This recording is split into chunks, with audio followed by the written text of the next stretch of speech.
it's okay to record. We'll go over some of those opportunities that I know of. And then again, our newsletter shares it sometimes. And I know just being connected in the space helps you find those opportunities as well. So hopefully everybody will get something out of it. Let me get to my presentation here. You guys see that? Perfect. Get my screen in order. Okay. So just want to start off by telling you a little bit about me and how my work fits into the regenerative agricultural ecosystem. And then we can dive into the slides that I have here. So a little bit of teaser. I said when our friend, I wrote it down, Brighton, told us that he was in Davis. I did go to school at UC Davis. I went to school with the goal of saving the world somehow through agriculture. I didn't know how. I thought I was going to be a farmer, and it probably took me a quarter to realize I was definitely not tough enough to be a farmer. But I loved agricultural markets. So I ended up studying international agricultural development and agricultural economics. So I did my undergrad and my graduate degrees there. And when I graduated, I joined a company that allowed me to work in several different themes, across different themes in agriculture, commodity supply chains, diversity and equity in agribusiness, which was pretty, back then, it was on the cutting edge, and then investment in agriculture and ag tech, which again, back then when I started my career was still very much an emerging field. This was an amazing experience. I was able to learn and lead in some really relevant but diverse parts of the agribusiness sector. But after spending about a decade working in this role and with conventional agribusinesses and conventional ag investors, I had the opportunity to do a career shift. I had always said I'm going to go into agriculture and save the world. And after 10 years in the conventional space, started to feel a little like there was somewhere else I could work. And so I had the opportunity to shift my career and work for a company and join a company called Acres USA. And if you guys don't know of Acres USA, especially if you're on the farming side of things, I suggest you look them up. It's just acresusa.com, and I can drop it in the chat when we're having our discussion. But they're a 50-year-old company that works to educate farmers on how to produce ecologically and economically. And so they were really teaching regenerative agricultural practices long before, well, not long before our original indigenous friends were doing it, but long before it became a buzzword in the last 5 or so years. Acres USA has spent 50 years working with farmers seeking a different path forward. So one that doesn't leave them tied to highly ecologically and economically extractive and intensive ways of farming. When I first started working with the farmers in our community at Acres, many things stood out to me in contrast to the conventional folks that I had been working with. First and foremost, soil health, ecosystem health, and human health were huge priorities for these farmers, which was awesome to see and gave me a lot to learn about. But what I also saw quickly was that the regenerative way of farming that these farmers were using wasn't being funded the way that the conventional space was being funded. So I had spent 10 years being part of the emergence of agricultural investment and watching venture capital, private equity, and institutional investors really start investing in agriculture as a whole, so much so that farmland was becoming an asset class of its own. But the capital, as I realized when I got to Acres USA, was not flowing to this regenerative space. And so the capital was a lot less impactful than I thought it could be. So that led me to found Regenerative Food Systems Investment, or RFSI, in 2018. And the idea was to address the tremendous need and opportunity there was to bring more capital to not just the farmers in the regenerative space, but also to build that ecosystem around them so that the transition to a new food system could be truly lasting. So we're talking about the supply chain. Farmers have to have somewhere to put their products, right? Talking about the tech providers and the tools and all of that stuff around the brands, the food, all of that. And so RFSI really works to catalyze connections and capital to build those resilient food systems. We do it by curating content that shines a light on opportunities in the space and also on the strategies that investors and funders can use to engage in the space and bring their capital there. So in the 3 years that RFSI has been in existence, we've seen tremendous growth in the investment space, just like we've seen tremendous growth in the regenerative ag production space. And I continue to believe that investment capital has a significant role to play in shaping a new, healthier, climate-smart food system, which is why I am here, happy to be here with you today. So I'm going to jump into some more slides here that will kind of dig into some of the themes that I see and the trends that we're seeing in investment, and then we can go from there. As I understand it from talking to Josh, you all are pretty familiar with regenerative agriculture, the general kind of foundation of it. So we'll just have a few slides here to kind of review it so we're all on the same page, but then we'll dive into some more stuff. So while the definition of regenerative agriculture is still a source of much debate, there are 5 basic kind of pillars or principles that we use on farm, right, as kind of our guidelines for regenerative agriculture. I know most of you have seen them before, but these principles are what guide farmers seeking to transition to regen practices. And they include, I don't know how big it is on your screen, so I'll just read them off for you, but minimizing soil disturbance, that means limiting tillage because of the disturbance and it kills soil life, maximizing crop diversity and moving away from monocropping, keeping your soil covered. So instead of letting your soils lay bare, you cover them so that they won't lose topsoil, and maintaining a living root year round, and integrating livestock that play a role in both aerating and fertilizing soil. So there's your quick summary of regen ag.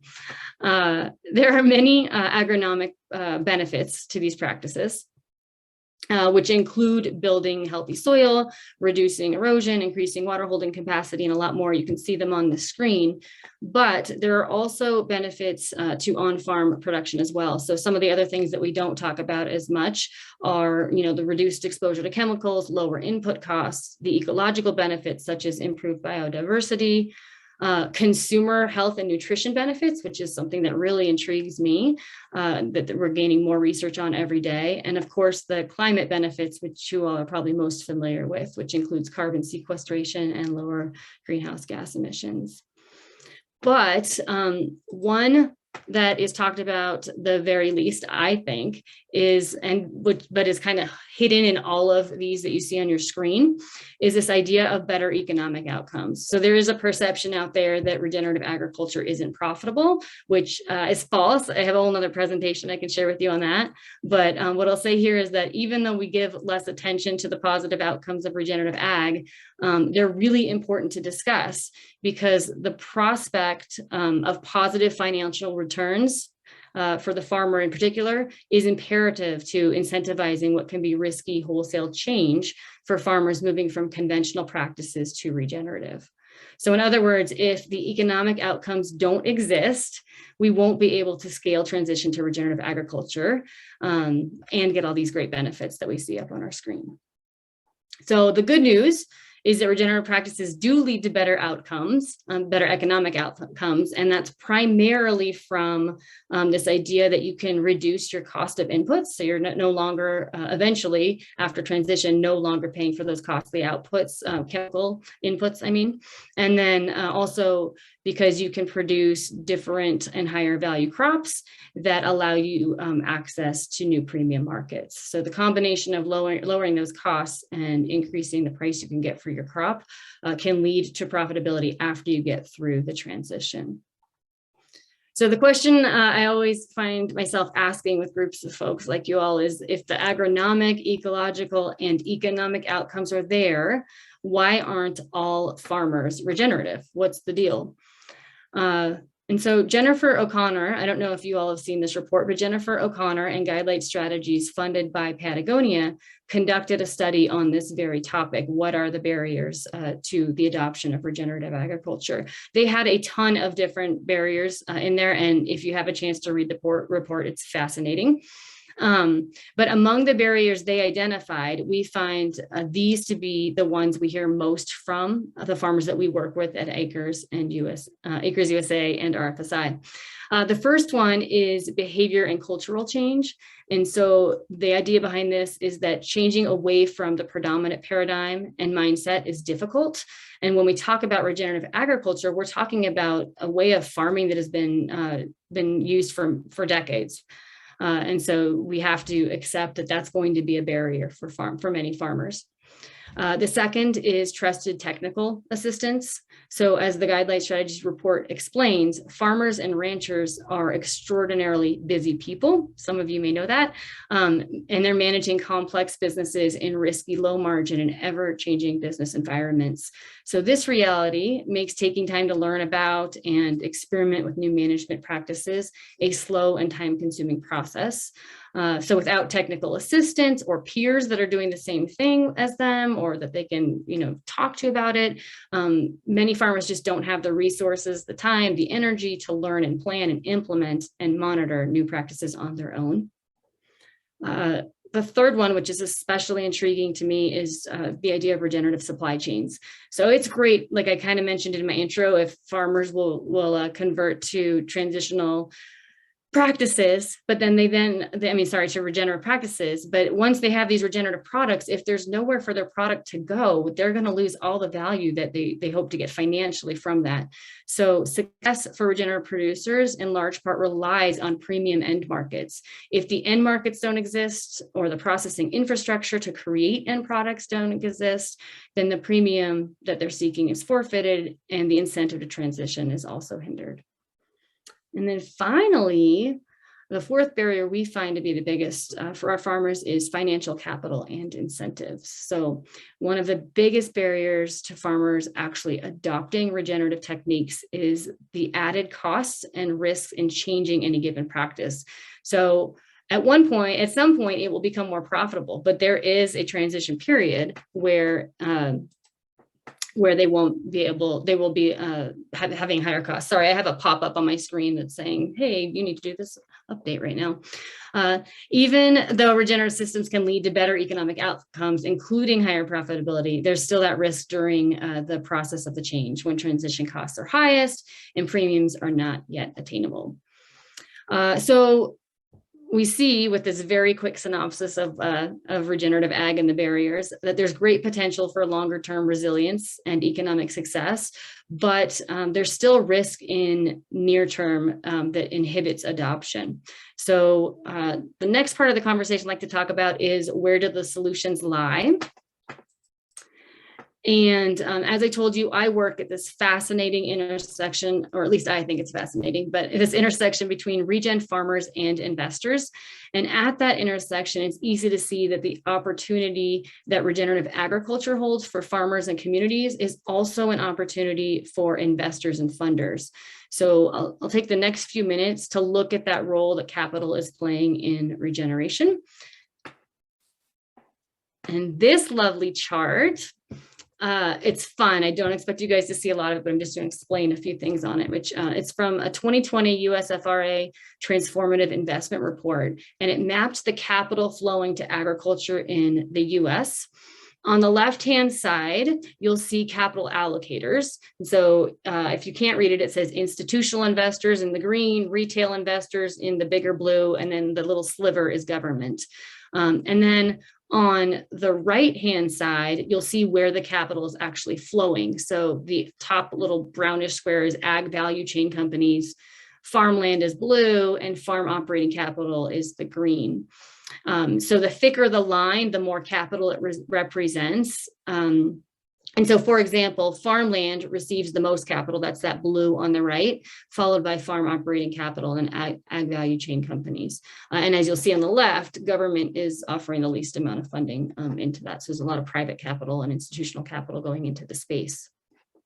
So what I wanted to point out here is how much capital is flowing into agriculture. So it's like I said, I saw this when like 15 years ago when I was working in the investment space. All this capital is coming here, $972 billion flowing to agriculture. So you'll see that down here in these asset classes. And then I also wanted to just point out that more than half of it is coming from investment funds in the circle up at the top right of your screen. Now, who wants to guess how much of that capital that is going to agriculture is coming to the regenerative space? Feel free to guess in the chat, and we'll get to an answer in just a few slides. So I always love seeing what those guesses are. Maybe you guys know. I'll pause for a minute. I see numbers in the chat function going up, so that means some guesses might be coming in. Okay, so to get to the answer, let's look at the opportunity for regenerative agriculture and for investment in it. In the US alone, the 2020 Soil Wealth Report estimated that more than $700 billion in investments will be needed over the next 30 years to scale regenerative agriculture and its markets. And that investment will generate $10 trillion in net financial returns. So $10 trillion, like that's enormous, at least in my world it is. Yet to this point, only $47.5 billion in investment in regenerative has been executed. And that is from the 2020 report. So it's gone up from there a little bit, but that's the latest number I have. But what it says is there is significant opportunity remaining for funders to capitalize on the opportunity of regenerative agriculture investment. This is just another slide I like to include that kind of shows what this growth has looked like. So in the past few years alone, we've seen the interest in dollars in this space increase. In fact, from 2018 to 2020, we saw a dramatic increase in funding in companies and funds working in regenerative from 49 million to 1.35 billion. And this is just using a sample of 128 companies as a reference, so it's not all of it. But I can tell you with confidence that this number increased in 2021 and will continue to increase dramatically in 2022. So I think we are only getting started. So we're seeing a new crop of investors, and they're really driving this. And they're seeking more than just capital returns. They want to build solutions and generate impact. And they recognize that returns will increasingly and inextricably be tied to the solutions with regenerative impacts.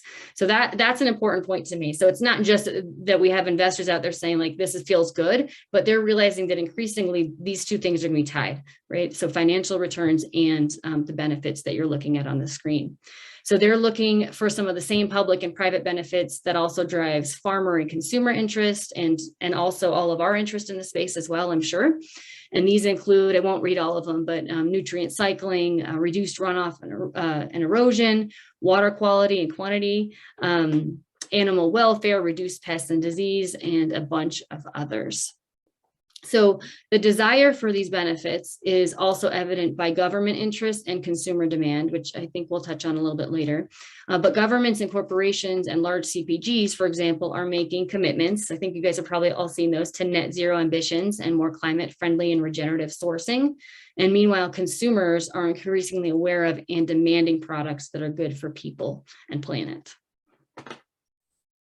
So, while capital allocators are starting to understand the interconnectedness of the food system, and particularly that soil health and the way we do agriculture impacts the entire system, we're seeing the capital flow where demand for regenerative is strongest. So we're seeing it flow to the farm and to the consumer. Along the value chain, we're seeing capital flow to farmland first and foremost, and we saw that even in that other graph that was talking about the entire agricultural space. 22.8 billion of the 47.5 billion already invested in regenerative agriculture has been in farmland and real assets. And we've seen an increasing number of funds and REITs designed to invest in the transition of land from conventional production to regenerative in the past 2 to 3 years. So new funds like Clear Frontier and Biome Capital join veterans operating in the space like Iroquois Valley Farmland REIT, SLM Partners, and Agriculture Capital.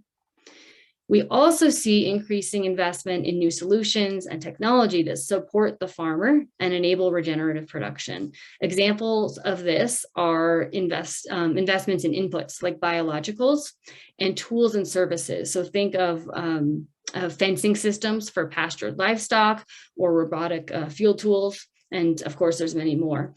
And we also see capital flowing to carbon markets as well. On the other end of the value chain, the consumer side, we're seeing investment in new food brands and technology to support CPGs in measuring the impact of their supply chain. So here I think of companies like How Good, who really provide platforms for companies to measure. Investment in these areas alone represent tremendous growth opportunity for the next decade and beyond, but we can't be truly regenerative or even sustainable if the system, if some pieces of the system are not being built. This goes back to my whole story of like, we need to build everything. So question for you all, and I can't see the chat because I've got too many things open, but I'm just going to ask, where isn't capital flowing in this diagram? I'm peeking in actually, see if anybody has any answers. Josh has hand movement answers, so he has something. Nothing? Nothing? Okay. We've got lots of guesses though, now that I'm looking at it for the how much capital is flowing there. Okay. So Josh nailed it, I think. Let's see, go for it. Okay. To the middle. So where we haven't seen tremendous investment yet, and where there's great white space for increased research, innovation, and ultimately investment is what we call the missing middle. So the infrastructure, the processing, and the distribution of regenerative crops into regenerative ingredients and end products. So even though, and I'm sure you all have, you've all read about COVID and what a light it's shown all over our supply chains and how they're broken.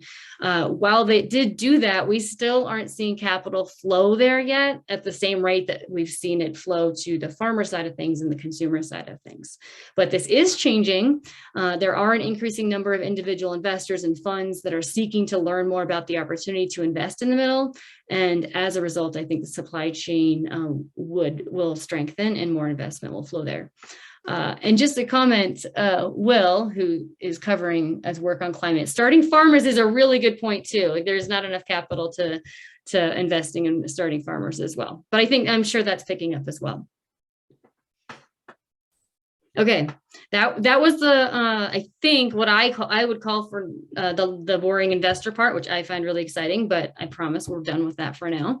So now that I painted a picture of how capital is coming to the space and the general areas it's going, I wanted to revisit the barriers to adoption and talk about where capital is flowing and how we can address risk capital, technical assistance, and new markets with these investments. So,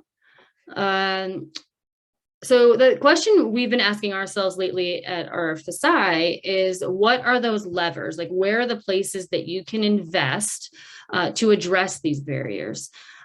So there's both the levers, like the areas of investment, and then the companies. So I'm going to start off with the areas of investment that we see as some of the major levers, and then we'll move into looking at a few companies, and then we'll wrap things up and talk about it. So lower risk capital is one of the biggest ones we see, and that the idea behind that is really just making it easier for farmers to transition. So how can we take away the risk of transition, and also how can we make the capital that they're using less risky as well?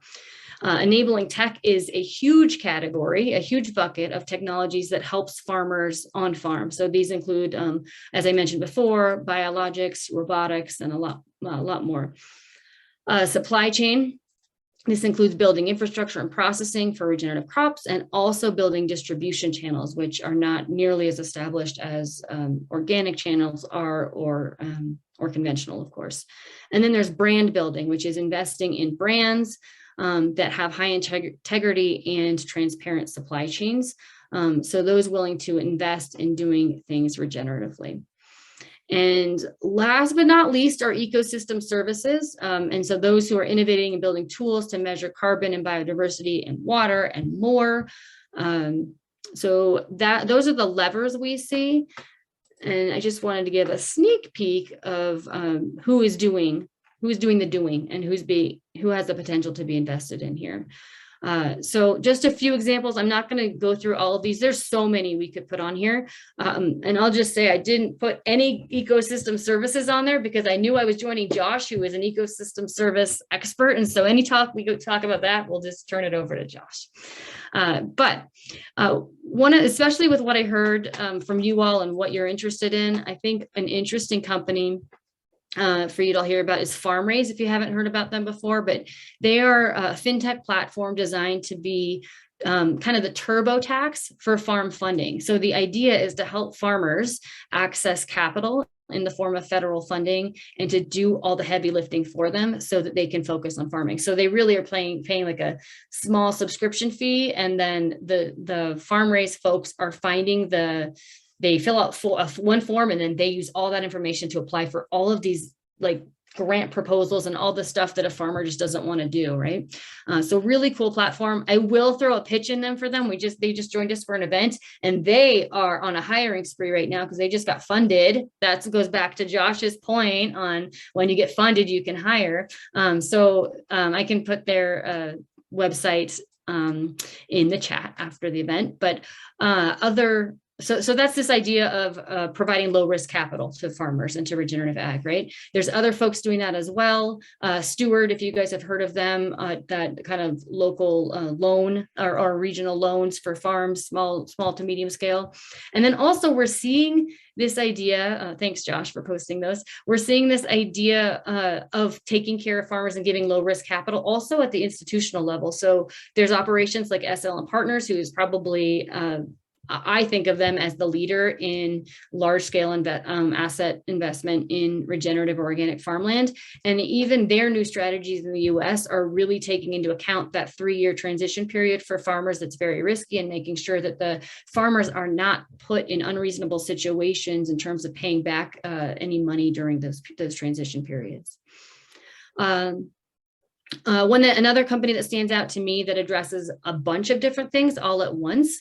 So their effort is really to de-risk the transition to regeneration and address other levers like supply chain and technical assistance. And that is Mad Agriculture's Perennial Fund, which I hope many of you have heard of. But they're a nonprofit who developed a new type of loan to address the gaps that exist from a lack of adequate bank and farm bill funding for land stewards. What's different about their vehicle is that the team understands the risk of transition, so they know that transition period, and they set up a system to address some of the barriers that we talked about today. So for example, they've set up a long-term 10-year revolving operating loan that is low cost and offers flexible repayment options so that producers aren't bearing the brunt of the expense during that riskier transition period that I just mentioned before. The funds team also works with growers to assess resources, creates transition and business plans, and provides that technical assistance, which is also a barrier throughout that transition period. And then what I love is that they're now starting to work with securing end markets for the regeneratively produced products from these farmers. So they make the transition, and sometimes there still isn't a market there. So they're working on developing those now too. So really a very interesting operation there. Another one I'll mention is Hudson Harvest, local food distributor, really working on that supply chain piece. So they're bringing sustainable and source transparent products year round to the greater New York City area and the Hudson Valley. So they're really feeling that need to have, or that distribution gap that sometimes farmers face. They might have a market, but they don't want to sell all direct to consumer. So it helps to get it out more broadly.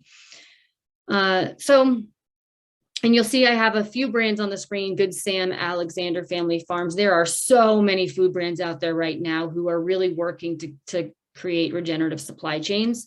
And there's a few other companies on here doing some really cool stuff, but those are just a few examples. And the truth is that there is an entire ecosystem of financial vehicles developing to support the transition to a regenerative food system by investing in these kinds of companies that are innovating both at the farm level and the supply chain level and tech level and at the brand level, who are doing really good work. So with these co-collaborations in the regenerative revolution, the barriers that we've discussed today are going to start being reduced. And I really do think we're going to see the regenerative food system boom. So with that, I will pause and I will say, let's do some questions. I'd love to hear from you guys. And I think, yeah, we'll go from there. I'll stop talking. Well, first, Sarah, that was awesome. I mean, super insightful. Thank you for putting together that slide deck. I think whether you're kind of a veteran like Will and I are in the space, even though that's only a couple of years, or if this is your first time, I think, you always learn something new. And yeah, it's just super interesting to see where the dollars are flowing and everything else. And again, to the group, watch where the money's going, see the companies getting invested. I've had conversations with Farm Race. They are hiring. They're really great company, awesome team over there. So I give them a pat on the back. Same thing with the folks over at Mad Ag, et cetera. Everybody on that list, there's just a bunch of awesome people in the space. But yeah, we have some questions in the Q&A. Wanted to ask you one or two myself, and also we should learn just a little bit more about what RFSI does. So just real quick before we open it up to the rest of the group and answer some of those in the chat. Sure. Overall trends, right? We hear this term regenerative, but what are you seeing with like in the overall regen market that's going to drive growth in regenerative ag, regenerative food systems? What are like maybe one or two quick hits, because you gave a lot of information, but maybe kind of from that fire hose, Yeah. I have recently been transformed in my thinking on the role that consumers are going to play in this. I really thought that consumers were going to be late to the party and that we were going to have to be driving this. But consumer demand is huge. And I think while consumer awareness of regenerative, the actual term of regenerative is fairly low.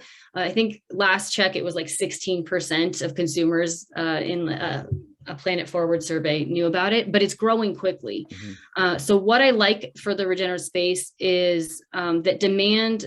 I think I mentioned it one here. People really want food and that's going to represent them and their value system. So they want to be good for the planet, good for the person. And so that right now, I think is being led by this idea of climate smart food. But I think it will continually grow towards regenerative. So just a couple stats that I've used in different presentations are that 55% of all growth in CPG from 2015 to 2019 was from sustainably marketed products. So that's huge. And then 39% of consumers are willing to pay a premium for sustainably marketed products. And 69% of consumers have changed products due to their concern about climate change. So climate's leading the conversation. And I think there are other trends that are coming along the way that are going to nudge people towards regenerative. So that's one. The other one I think related to that is it's not so much a trend as something that's happening in the market, which is more and more research is coming out connecting farming practices to nutrition and nutrient density of products. So Bionutrient Food Association has been doing this for like more than a decade, but we just had a recent peer-reviewed report come out from David Montgomery and his team. And that to me was, and I posted this on LinkedIn, so if you know me on LinkedIn, it might be boring to hear this again, but I really think that's a game changer. We're starting to see more and more people show the data that there is this connection between it. And for me, when consumers start learning that, which I think is a ways off, but when consumers start connecting that nutrition to their own personal, like what they're doing or in their families, I think they're going to start saying, okay, I'm going to be buying regenerative. Perfect. Yeah, I just posted the link to that study, albeit it's very small. I mean, I'm not a statistician. I'm a huge believer in all of this stuff. It was, I think, 12 farms or so that participated. It's still worth reading. And, Dan Kittredge and crew over at BFI are doing amazing work. One or two last questions is, well, you mentioned consumers, which is interesting. We had Elizabeth Whitlow on like October of last year. And we talked about the challenges of all these labels, but what would maybe be the number one concern for you of like this space exploding or not reaching its full potential quickly? And then last question I'll have for you is, how can people help out RFSI or learn a little bit more about your organization? Then we'll jump into the full Q&A. Yeah. So super interesting that you had Elizabeth on there, because I am literally tonight, I'm going to be up all night finishing a piece on certifications for our news tomorrow. I'll be reading it. Everybody subscribe to the newsletter. Yeah, hurry up. You'll see. You might find some tired edits that you can make. But yeah, I think that is a huge barrier right now, / opportunity. Certification can really help be the key to getting us those premiums that we want farmers to get and really growing the market. We saw the organic industry grow from that same kind of trend. But with all of the different, with not having one definition of regenerative, which I mentioned in the beginning, and having an increasing number of certifications, I worry that farmers are confused or bothered and annoyed, which are some of them I spoke to. Consumers are going to be confused. And from my perspective, investors might be confused as well. So that's just one of the hindrances that I worry about in this space. And then greenwashing is always going to be a concern. We could probably talk about it later, but I won't go into it right now. It's all tied to that. Cool. RFSI, hit us up a bit more about you guys, and then let's jump in. Besides, everybody subscribe. We know that. What else any other tidbits about your org that you'd Yeah. like to share? Yeah, Josh, thanks so much for all the plugs. Yeah, guys, go register for our newsletter, sign up for our newsletter. But bottom of the page, it's at the bottom of the page, scroll down. Yeah. So we're a very small team. There's 3 of us on our team, and we're really trying to grow opportunities for people to connect and to learn about this space. That's how we see the catalyzing happening. Our biggest thing is events right now. So right now we're in the middle of a virtual series. Actually, I did put a slide in here for this. We're in the middle of a virtual series, which really looks at those levers we talked about. So each session looks at a different lever of how you can invest in the space and digs into to an investment strategy and the thesis behind it, the case for it, and then also to some of the folks that are actually doing the work in the space and that are investable. I invite you guys to join us for the rest of those. We have one next week and then every other Wednesday after that through June 8th. And then you can use discount code climate on the screen and you'll get I think it's a 15% discount on registration for that. There's also, if you register for all of them, a quantity discount, so you get both discounts. So if you're interested, feel free to join us for that. And then the RFSI forum, which is our big baby, and it's our annual gathering in person. Awesome time. Last year. Thank you. We are so happy to be back in person. We'll be in Denver this year. And really, this is the place to gather with those that are allocating money to the space and not just the money allocators, but also those people that really are invested in building out the space for all the different reasons that there are to build it out. So those are our 2 main things in our newsletter. We will be doing some more connection. We have more things we're working on to bring that connection within the industry, but we'll release those later in 2022. So yeah, sign up for our newsletter and you will hear from them. Our website is rfsi-forum.com. All right, awesome. Enough of the commercial. Yeah, no, the plug's good. And it's a worthy organization. You, Anthony and your team, everybody's does a great job. So anyways, let's jump into some Q&A from folks.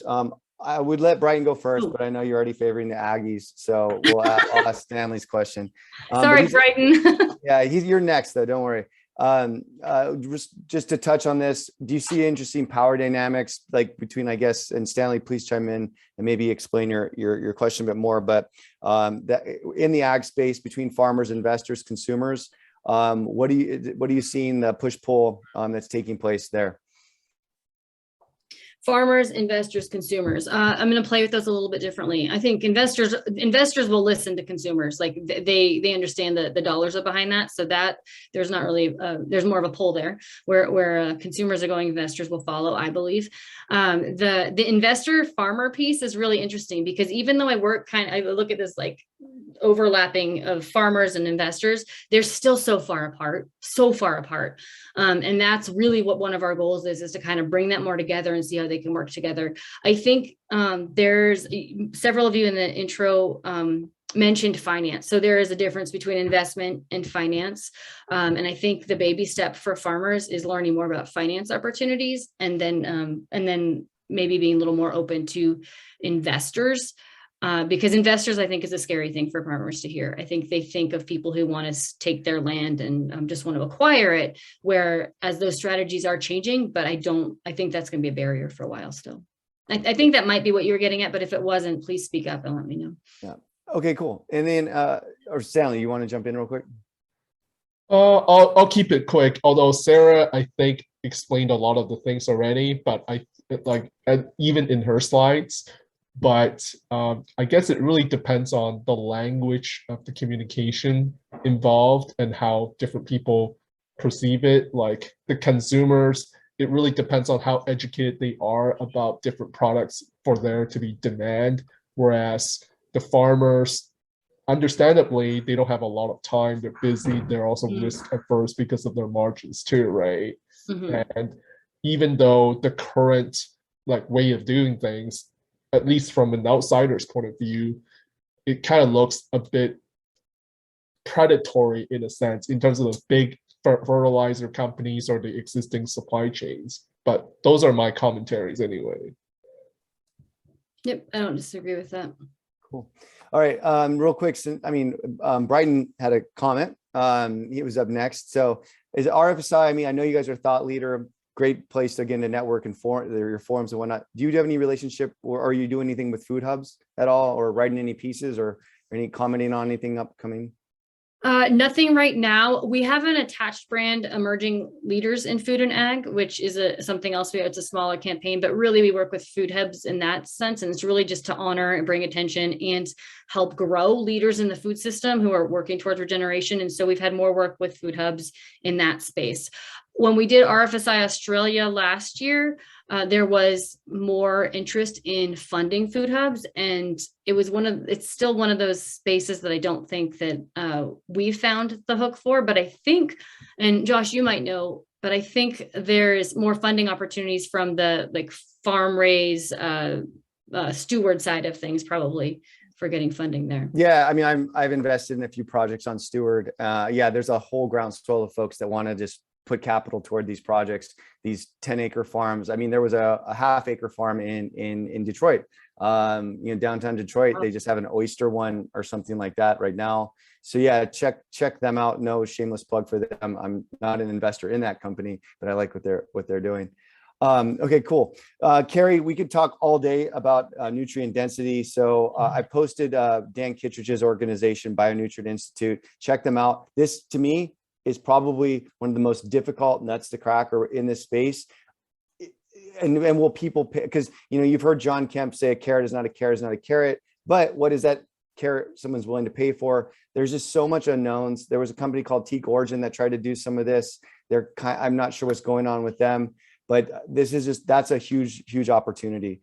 Anything you wanted to add on that, Sarah? I could talk for hours on this. No, I was just, I couldn't talk for hours on it because I don't feel smart enough to hang with that conversation for too long. I just know that I think the momentum is going to continue to grow. The research is going to grow. You were right, Josh. There was a small sample size, but I think there's lots of research coming online for it.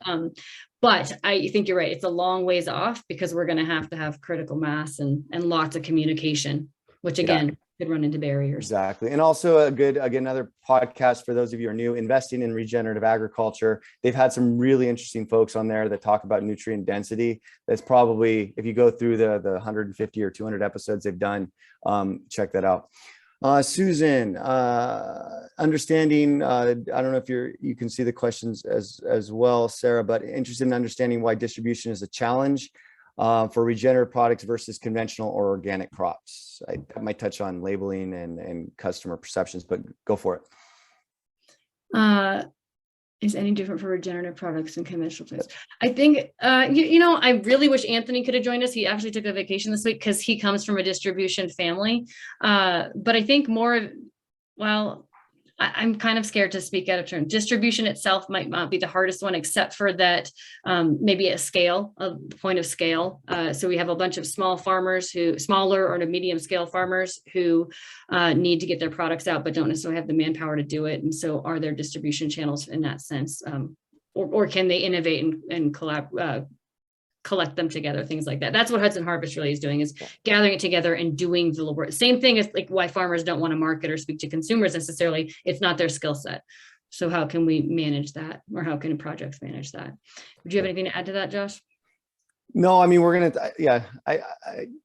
I don't really follow the distribution too much on what's going on. I just think right now, though, with the number of brands coming in, there's just going to be you're going to start seeing sections of where consumers can access this earlier. Again, you talked about the midstream, and I think that's where the challenge is. I mean, there's not a lot of folks that are handling this stuff on the intermediaries that aren't conventional or aren't just the typical grain processors.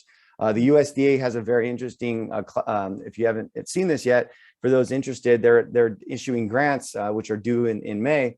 And part of it is the whole selling these commodities and creating markets for that. So I think it's actually getting the seed in the ground and then getting it through the middle process. I think that the customers want it. They say they do anyways. And then, of course, the farmers are willing to look at this, especially if they can get some kind of premium, which the USDA through the Climate Smart announcement they made could help with that. But it's really also that middle piece, the commodities, creating that market for it. So that would be my personal biggest concern there. Yeah, before distribution. Yeah. Exactly. Okay, cool. So again, back to some labeling, kind of back-to-back ones. Plan to label. This might be a spoiler alert for your article you're working on tonight. But any plans to establish regenerative with organic to the customer, hence that's Susan, the regenerative organic certification. Then you have like the Real Organic Project. There's a million of these if you start digging. So look at that, and then we can maybe tie that with Marie's question as well about what kind of certification should consumers look for. Yeah, that's the biggest. I mean, that's the crux of it, right? Are we confusing them more by having more? So tomorrow's article, if I can get it out tomorrow, we'll also have a separate piece, which is the cheat sheet for regenerative certification. So kind of gives you like the list of like all the different ones and why they're a little bit different.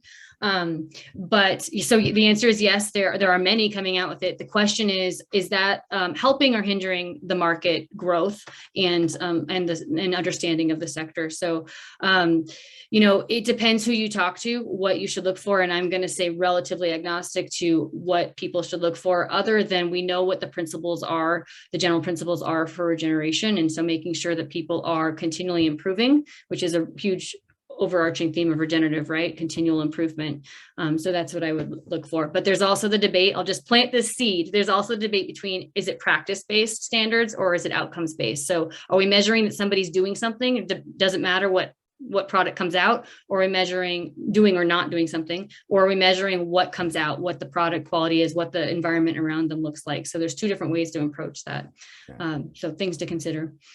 Best label is no label farmers market, because the farmer gets every dollar of that, and you can talk to them about how they grow their food. But agreed. Yeah. Sorry.